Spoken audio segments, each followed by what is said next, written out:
Bonjour à tous et bienvenue dans cette nouvelle vidéo. C'est le retour de la petite vidéo du mercredi, tous les mercredis ici sur cette chaîne. De temps en temps des vidéos un peu didactiques où je vous explique ma vision des choses et de temps en temps des petites vidéos de tirage. Et aujourd'hui j'avais envie de parler d'une problématique que je rencontre assez régulièrement et qui me met un petit peu mal à l'aise parce que moi-même je ne suis pas exemplaire sur le sujet.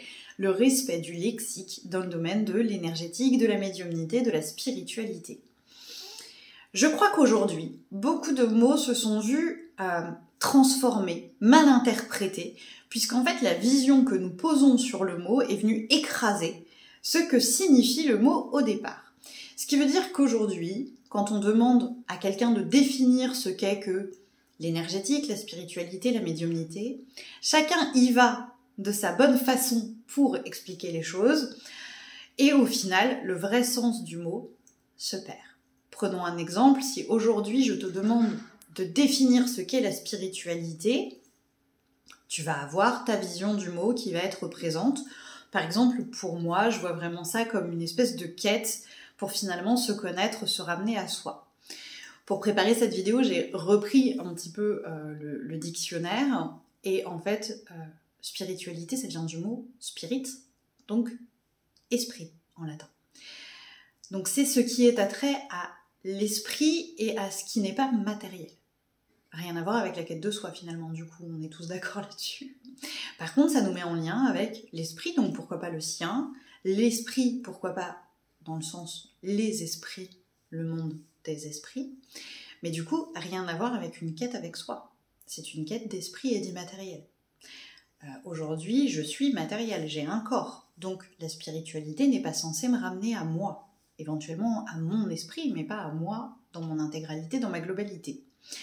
Tu vois comme, du coup, on dévie gentiment, et moi la première, du sens au strict du terme, et les défiances que ça peut engendrer. Parce que du coup, lorsque je communique avec vous avec certains termes, j'y place ma vision des choses, et toi tu le reçois avec ta vision des choses, ce qui fait que régulièrement il y a des désententes, des mésententes, des incompréhensions qui subsistent et qui viennent pallier sur le confort dans cette sphère-là. Ça vient aussi provoquer des difficultés pour ceux qui souhaitent commencer à se renseigner sur ce que c'est que la médiumnité, l'énergétique. On s'y perd dans autant de définitions différentes.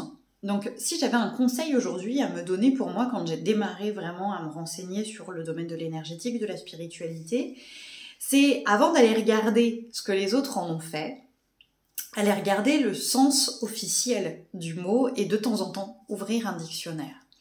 Alors évidemment, dans le dictionnaire, il y a aussi la limite du fait que certains termes n'y apparaissent pas.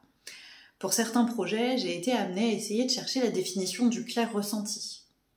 Ça n'existe pas. Si tu tapes clair ressenti dans le Larousse ou si tu cherches dans ton dictionnaire, tu ne trouveras rien. Donc là, forcément, on est obligé de poser notre définition du mot puisque c'est finalement un mot complètement inventé par la sphère spirituelle, mais qui n'existe pas dans la langue française officielle.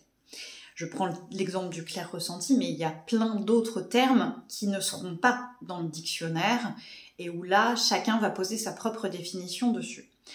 Moi, j'ai juste envie d'inviter, en fait, aujourd'hui, et par cette vidéo, à reprendre parfois la base du mot lorsque l'on travaille avec, lorsqu'on communique avec, et lorsqu'on cherche à se connaître et à comprendre le milieu énergético-spirituel, magique, spirituel, pour aller vraiment repartir des bases officielles et voir comment ça peut évoluer, ce que ça peut influencer.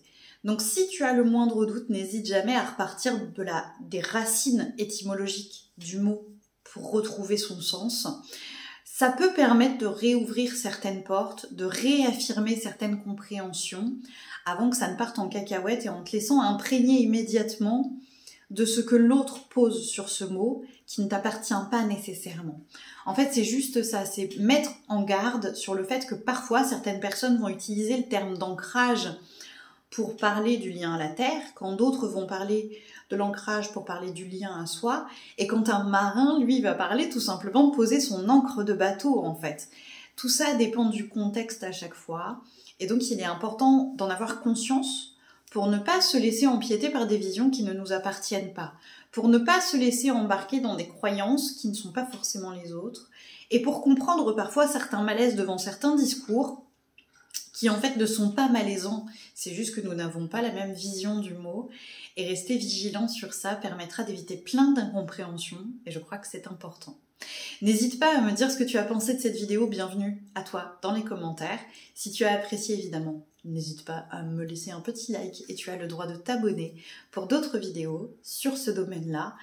Pas forcément courtes, pas forcément longues, ça dépend de mon humeur et du sujet qu'on utilise et qu'on traite ce jour-là. Passez une belle journée les petits chats et à bientôt.